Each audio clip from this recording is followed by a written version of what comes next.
आऊज़ुबिल्लाहि मिनश्शैतानिर्रजीम बिस्मिल्लाहिर्रहमानिर्रहीम। शुरू अल्लाह पाक का नाम लेकर जो बड़ा मेहरबान और निहायत रहम करने वाला है। हज़रत बहलोल दाना रहमतुल्लाह हारून रशीद के ज़माने में एक मजज़ूब सिफ्त बुज़ुर्ग गुज़रे हैं। हारून रशीद उनकी बातों से ज़राफ़त के मज़े लिया करता था।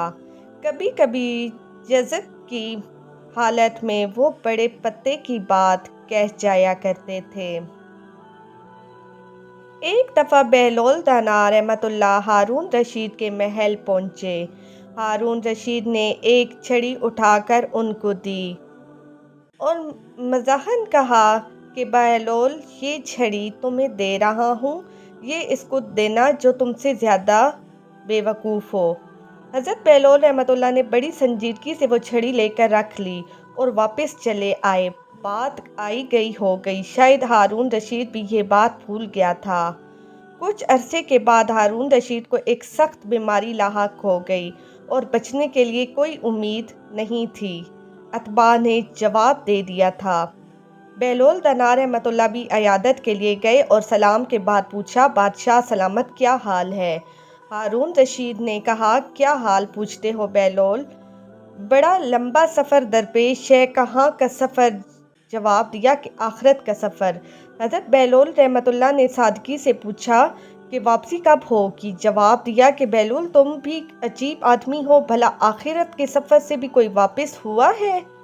हज़रत बहलोल ने ताज्जुब से कहा, अच्छा आप वापस नहीं आएंगे तो आपने कितने हिफाजती दस्ते आगे रवाना किए और आपके साथ और कौन कौन जा रहा है?